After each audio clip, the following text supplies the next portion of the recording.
만물을 다 덮는다. 그래서 천부라고 이렇게 표현합니다. 엎어진다 라고 할 때는, 없는다 라고 할 때는 복 이렇게 되는데, 회복한다 라고 할 때도 복이라고 씁니다.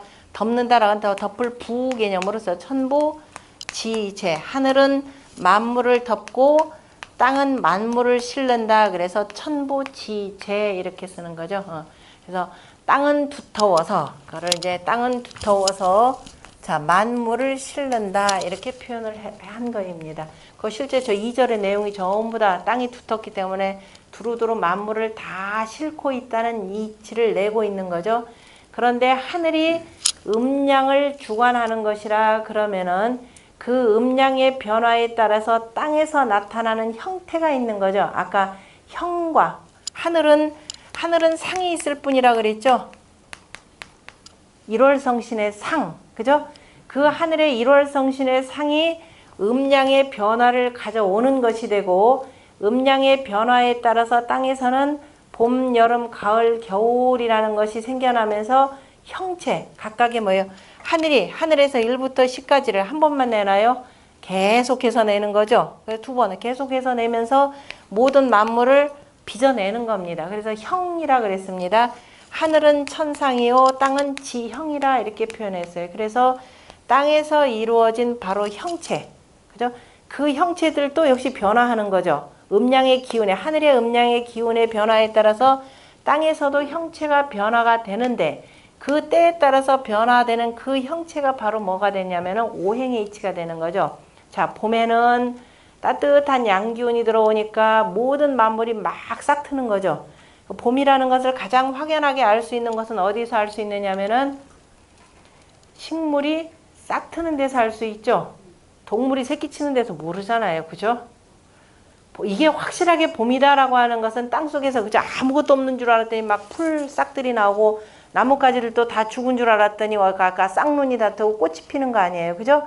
그래서 봄을 뭐라고 한다? 목기운이 왕성한 계절. 그 잊어버리면 안 돼요. 그냥 오행해서 백날 외워봤자 소용없습니다. 그래 나 자꾸 외우는 훈련만 되다 보니까, 자, 그래서 봄을 뭐라고 하냐? 모광지절이라 그랬죠. 목기운이 왕성한 계절. 그래서 우리가 수화목금토 이렇게 표현한다 그랬습니다. 항상 이치를 가지고 이해를 하시면 됩니다. 모광지절이라고 표현했고, 그 다음에 여름이라고 하는 것은 어떻게 돼요? 여름도 모든 뭐예요? 초목들이 그냥 무성하잖아요. 그죠? 그러나 여름은 다른 계절이 갖고 있지 않은 뭘 갖고 있다? 무지무지 더워요. 그죠? 덥고 뜨겁고. 그래서 여름을 무슨 계절이다? 화왕지절이라 이렇게 표현했죠. 그 다음에 가을이라 라고 할 때 가을은 어때요? 가을은 다 누렇더라. 누런 거 가지고 소용없어요. 자, 우리가 중앙토를 누렇다 표현하는데 항상 있죠. 모든 세상의 기준은 누구다? 나예요. 그럼 만물을 다 공통적으로 표현했을 때, 자, 그 사람이죠. 그죠? 모든 만물의 가장 으뜸이 누구냐? 사람이에요. 이런 걸 왜 만들어요? 사람이 살려고 만들었잖아요. 그죠? 어떻게 하면 이 자연을 잘 활용하면, 서양 애들은 자연을 극복하고 자연을 치는 건데 우리는 하는 게 아니죠. 활용하는 거죠. 어떻게 하면 사람에게 이롭게 쓸까라는 것을 끊임없이 연구를 하는 겁니다. 가을은 모든 것이 다 누렇게 그저 색이 바래기는 하지만은 가을이 있기 때문에 어떻게 돼요? 모든 곡식들이 익죠. 익어서 어떻게 돼요? 열대지방은 안 익나요? 열대지방도 익죠. 열대지방에 익는 것과 사계절이 뚜렷한 계절이 익는 것과는 다릅니다. 어떻게 달라요? 예, 갈무리. 다시 말해서 이 추운 겨울을 지낼 우리가 음식을 확보할 수가 있다 이 소리예요. 다시 말해 왜? 모든 곡식들이 어떻게 된다? 열매들이 딱딱해지니까. 그렇죠?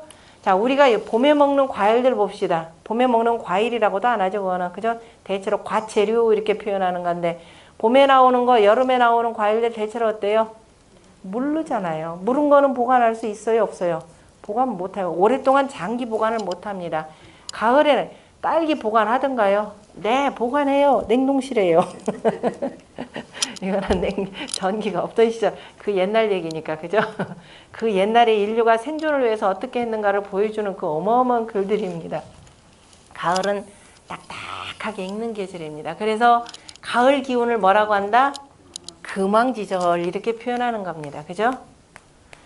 그 다음에 겨울은 추워요. 추운 걸 어떻게 표현해? 추우면 나타나는 현상이 있죠.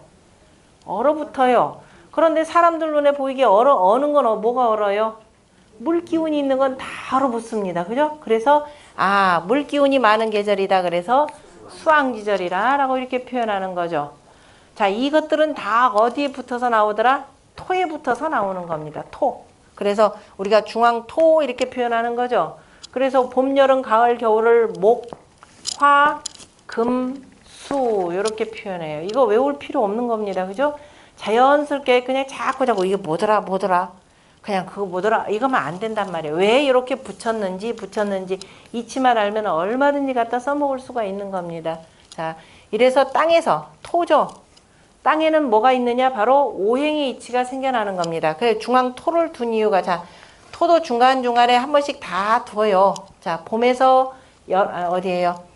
겨울에서 봄으로 넘어갈 때, 봄에서 여름으로 넘어갈 때, 여름에서 가을로 넘어갈 때, 가을에서 겨울로 넘어갈 때 다 토왕지절을 한 번씩 다 둡니다. 우리가 어떤 사계절이다, 사계라고 표현하죠. 아니에요. 5계도 있는데요. 아니에요. 3계도 있는데요. 이건 자기가 나누기 나름이에요. 그죠? 우리가 4개의 계절이라고 하는 것은 아까 2분 2지법이라 그랬습니다. 자로 공자의 제자였던 그 자공이라는 제자가요. 선생님 제가 있죠. 저기 나가다가 이제 농부들하고 얘기를 했는데 농부들이 선생님은 저한테 4계절이라고 가르쳐 주셨는데 농부는 3계절이래요. 그래서 제가 아니라고 막 얘기를 해줬는데 도대체가 무슨 소리냐. 우리한테는 3계절밖에 없다. 라고 해가지고 선생님한테 와서 얘기를 했죠. 세상에 이런 무식한 자들이 있더라. 이거 어떻게 했으면 좋겠습니까? 했더니 공자님 뭐라고 하셨어요? 아니다. 농부 말이 맞다. 그랬어요. 농부는 3계절만 있어요. 왜? 여기는 일하는 쉬는 계절이니까. 그죠? 농부한테는 3계절이 중요하지 나머지 쉬는 건 그죠? 자기한테 중요한 게 아닙니다. 자, 제가 왜 이 얘기를 하느냐면요. 우리나라의 그 유수한 대학의 선생들이 다 이런 식으로 가르쳐요. 그죠? 오로지 계절은 4계절이라 가르치기 때문에 그게 어디서 나오냐면 나중에 훈민정음 해례본에 보면은 오왕지절 얘기가 나오거든요. 그러니까 저 우리 그 최고의 대학의 우리 교수님께서 뭐라고 하시느냐. 야, 이거 세종이 잘못 알았다예요. 세상에 4계절이지 무슨 5계절이 있느냐. 이거는 틀렸다 이렇게 나와요. 참 무지한 경우죠. 공자의 그 자공이 알면은 참 나중에 알고 깨우쳐가지고 한 말씀 하셨을 텐데. 자, 그래서 이 모든 것은 다 토가 되고 우리가 자축인묘 진술충미라고 우리가 이제 부수에서 이전에 앞서서 미리 다 공부 진술충미라고 하는 바로 오왕제절이 나오는 것이 되고 왜냐하면은 우리가 그 오행으로만 표현하자면 수, 생, 목이죠. 물에서 목이 나오는 거죠. 이게 이치가 이거예요. 그죠? 또 물기운이 있어야 또 뭐예요? 싹이 틀 수가 있으니까. 그 다음에 목생, 화가 되는 거죠. 그 다음에 화생, 그 다음에 여기 토가 되는 거죠. 화생, 토가 되고 토생, 금이 되고 다시 금생, 수가 됩니다. 아니 금에서 어떻게 물이 돼요? 이걸 가을에서 겨울로 넘어가는 걸 이렇게 표현하는 겁니다. 자, 여기서 우리가 진술충미, 왜냐하면 물이 또 많으면은 다 썼기 때문에 아까 진술충미에서 뭐예요? 축으로 한번 두고, 그 다음에 자, 진이 그 모광지절이 되고, 그 다음에 여기 뭐예요? 진술축, 미시가 되고, 그 다음에 술. 자, 술이 이제 12지 가운데 바로 오행의 이치가 되는데, 특별히도 여름에서 가을로 넘어갈 때는 화생토, 토생금 되는 거죠. 바로 이 토왕지절이 언제가 되느냐 하면은 뭐예요? 삼복지절이죠. 우리가 아직 삼복 하나 남았죠. 말복 남았죠. 삼복지절입니다. 다시 말해서 복이다라고 하는 것은 복날이 전부 다 무슨 날이냐면 경일들이 들어갈 겁니다. 천간으로 표현하자면 갑, 을, 병정, 무기, 경신에 해당돼요. 천간으로 표현할 때는. 그래서 가을이 오는 이 가을이라고 하는 건 금기운이잖아요. 그죠?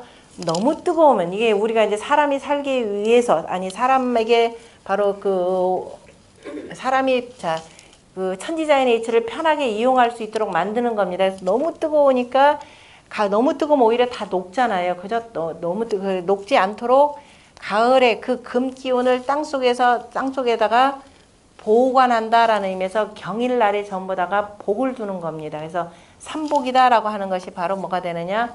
토항지절에 해당되는 곳입니다. 그래서 특별히 여기는 더욱더 중요하기 때문에 화생토, 토생금 이런 식으로 들어가는 거죠. 그래서 지도라고 하는 것은 자, 하늘에 있는 양의 기운을 받아서 땅의 모든 형체들은 뭐에 의해서 형체와 맛, 그죠? 형체와 맛, 형미라 그랬습니다. 자, 이게 다 형체를 표현하는 것이 되고 맨 뒤에 붙으면 여기서 맛 개념을 표현했습니다. 형체와 맛이라고 하는 것은 바로 뭐에 따라서 계절에 따라서 그죠? 오행에 따라서 달라진다라고 하는 것을 그대로 표현했습니다. 그죠? 그러니까 뭐가 되느냐? 금생여수요 옥출공강이라고 할 때 그거 쉬워요. 이렇게 해석할 겁니다. 그죠? 금은 어디에서 나오고 여수에서 나오고 옥은 곤강에서 나온다. 아마 이렇게 되면 나 천자문 하고 외우고 쓰고 하면 잘했다. 칭찬받을 거예요. 그걸 가지고 이제 뭐 초등학생이 하면은 그래 잘했다 하고 그냥 칭찬 자꾸 흥기시켜줘요. 지금은 그렇게 하면 안 되는 거죠. 그러면서 여수에서 나오는 금이 좋고 곤강에서 나오는 옥이 좋더라. 맞아요? 여수에 봤자 기껏 사금이죠. 그다음에 곤강에 오는 건 옥이 어디서 나오는 옥이 제일 좋죠? 중국에서? 옥이요? 옥은 기본적으로 산에서 캐죠. 그래서 강에서도 캐는 게 있어요. 진주. 강에서는 진주 조개. 자, 어쨌든 이게 그렇게 표현하여 이게 옥은 제가 지금 지명을 잊어버려서 굉장히 좋은 옥이 있는데 이게 아니죠. 자, 글자는 그대로 지역명을 일단 썼죠. 금은 여수에서 나오고 그죠? 그다음에 옥은 공강에서 나온다. 똑같이 지역명으로 해서 문장 이렇게 돼 있죠. 이것만 보면 된다 아니다 이 소리죠. 글은 이렇게 해서 사원절구 형태로 맞춰놨지만은 그죠? 맞춰놨지만은 결국 뭐에 의해서 금, 생, 수의 이치죠. 오행에 다시 말해서 오행에 뭐냐면 생생하는 이치가 되는 겁니다. 우리가 주역을 생생지역이라 표현하는데 낳고 나오면서 계속 바뀌는 이치를 표현하는 거예요. 근데 옥이라고 하는 것도 옥도 뭐냐면 금에 해당되는 겁니다. 금도 이제 양금이냐 강금이냐 음금이냐인데 금이라고 하는 것은 또 어디서 나오더라? 곤강 그러면 땅이죠. 간방이죠. 그러니까 이거는 뭐냐? 토생금의 이치를 다룬 거죠. 토생금입니다. 다시 말해서 금생여수는 금생수가 되는데 금은 어디서 나오느냐? 토에서 나온다. 바로 요 얘기예요. 그러니까 토생금, 금생수. 선생님 왜 수생목, 목생화를 안 하고 이렇게 했을까요? 이것도 굳이 따져볼 필요가 있죠. 사람한테 가장 중요한 게 뭐라 그랬어요? 거둠이죠. 그래서 앞에 천도에서도 뭘 나왔느냐면은 추수 동장이 나왔잖아요. 그죠? 추수 동장입니다. 다시 말해서 거두어야 우리 추운 겨울을 지내서 다시 이듬해 봄까지 살아남을 수가 있잖아요. 그죠? 역시 오행이치를 다루고 있는 데서도 어떻게 되느냐? 거두는 것은 전부 다 어디서 나오더라? 땅에서 나온다라는 겁니다. 그래야 어떻게 된다? 추운 겨울을 보낼 수 있다. 그죠?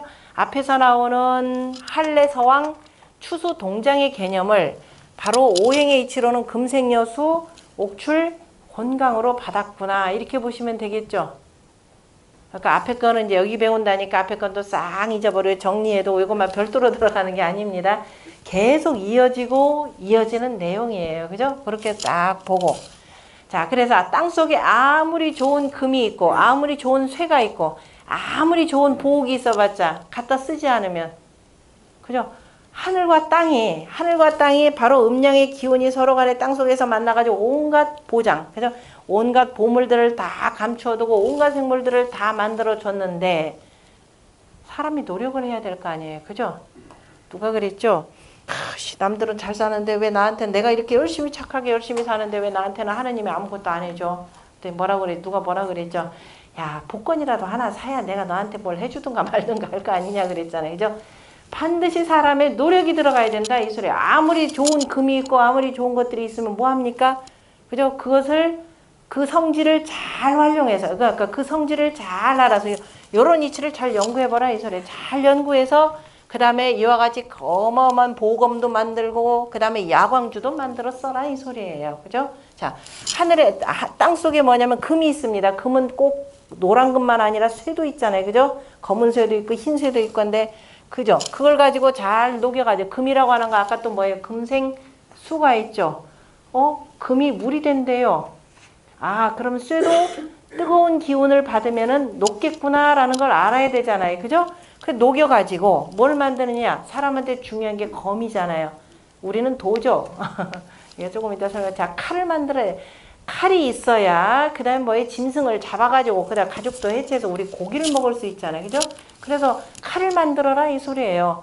아, 그래서 같은 칼이라 하더라도 인간이 얼마나 노력을 기울이고 얼마나 그런 이치를 잘 파악했느냐에 따라서 보궐도 나오더라 이 소리예요. 거궐이다라고 하는 것은 춘추 전국시대 5대 명검 가운데 하나입니다. 구야자라고 하는 사람이 만든 검이고요. 거기에 보면은 뭐 여러 가지 있죠. 특히 어장이라고 하는 물고기 창자 속에 들어갈 정도의 작은 검도 있는데요. 그는 이른바 암살용으로 이렇게 만들었던 거죠. 하여튼 저기 원래 이제 군주들의 모임이나 이런 데 들어갈 거예요. 우리 궁궐에 들어간다, 임금을 본다라고 할 때는 무장해제하고 들어가야죠. 절대로 검 차고 들어가는 거 아닙니다.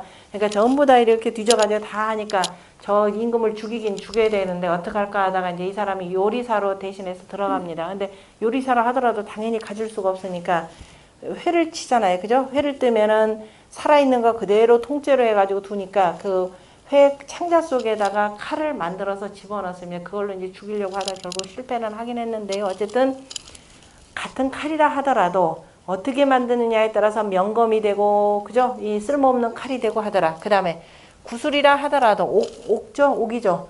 자, 옥도 여러 가지 옥이 있습니다. 붉을 주자가 있으니까 이건 붉은 옥이구나. 붉은 옥이라고 해서 붉은 돌이라고 해서 다 되는 게 아니죠. 또 인간이 어떻게 또 세공을 하느냐에 따라서 전혀 달라집니다. 그래서 옥 가운데에는 그 다음에 그죠? 옥을 잘 가다듬어서 그 다음에 야광주로도 만들더라. 야광주다 그러면은 빛이 없어도 저절로 빛을 발해서 주변을 환하게 밝히는 거죠. 그러니까 아무리 땅이 그죠? 아무리 좋은 것들을 이렇게 갖고 있다 하더라도 뭐에 따라서 사람의 노력 여하에 따라서 사람들이 이러한 이치를 잘 알면은 그걸 훌륭한 뭐예요? 보검으로도 만들 수가 있다라는 거죠. 보검도 만들고 일용하게 쓸 수도 있고 또 땅 위에는 뭐가 있다? 과진이네. 과실 가운데는 오얏과 벗지가 되는 거죠. 벗지가 진기하고 이렇게 되어 있습니다. 오얏과 벗지. 오얏 뭐죠? 자두죠? 벗지라고 하는 건 봄에 나오는 거죠. 벗. 그죠? 벗 맞나요? 둘 다 붉은 과일이죠? 그죠? 둘 다 붉은 과일이라는 거 보시면 되네요. 붉은 과일이요. 그 다음에 체중계강. 채소 가운데에는 자, 여기서 이렇게 채소 가운데는 역시 개강. 그죠? 겨자와 생강이 중하다. 그죠? 소중하다. 중하다. 이렇게 표현했습니다. 생강, 겨자. 무슨 색깔이에요? 노란색이네요. 그죠? 자, 붉은색은 저희 지금 과일은 자, 땅으로 표현하자면 잘 보세요. 이것도 땅으로 표현하자면 땅 위는 뭐예요? 하늘 개념이 되겠죠. 그 다음에 땅 밑은 아까 땅이죠. 그러니까 위에 하늘은 여기에 붉은색으로 표현했죠. 요걸 요렇게 기준으로 보면은 위는 붉은색으로 표현했고 아래는 노란색으로 표현했죠. 참 글 쓰는데 이래요. 그죠? 그 다음에 채소 가운데 당연히 우리가 무, 배추 등등등등 시금치 등등등등을 얘기해야 될 텐데 이것과 이거를 쓴 거죠. 모든 음식에 양념으로 쓰인다라는 걸 표현할 수가 있습니다. 양념으로 쓰는 것이 참 중요하더라. 양념이 있기 때문에 음식을 더 맛있게 먹을 수가 있더라. 그러니까 눈에 보이는 채소만 더 중요한 것이 아니라 땅속에 들어가 있는 이 채소들을 잘 활용해서 맛을 더 돋굴 수 있는 것이 되고 그 다음에 또 그것뿐이더냐 저 물을 갔는데 물에는 그저 강물이 있고 바닷물이 있습니다. 바닷물은 짜고 그저 강물은 그죠? 그 담박하더라. 그러니까 짠 물에 사는 물고기가 있을 것이요. 그 다음에 여기 민물에 사는 물고기가 있을 것이고 그 속에 물고기들이 뭐예요? 헤엄치고 그 다음에 그것뿐이더냐 저 위로는 그 다음에 새들이 날고 있더라. 다른 쪽에다 새 두어야 되는데 대체로 보니까 바다에 새들이 좀 많죠. 물고기 잡아먹기 위해서. 그래서 땅 위에 사는, 땅 위나 속이나, 그죠? 그 다음에 허공을 나는 모든 것까지를 다 둔 거죠. 하나 빠진 게 있습니다. 짐승 빠졌죠? 짐승 빠졌는데, 요거 대표적으로 그죠? 속에 사는 것, 저 위에 사는 것. 그러니까 다시 말해, 여기 지금 저 허공에 있는 거, 물 속에 있는 거 하면 가운데 있는 거는 알아서 공부해라 라는 거죠. 우리가 추수 동장 그려놨으면 어떻게 돼요? 춘경, 하운 공부하라 그랬죠. 이런 방식으로. 그래서 빠져있지만은 그까지를 두루두루 다 헤아리라 라는 뜻입니다. 10분 쉬었다가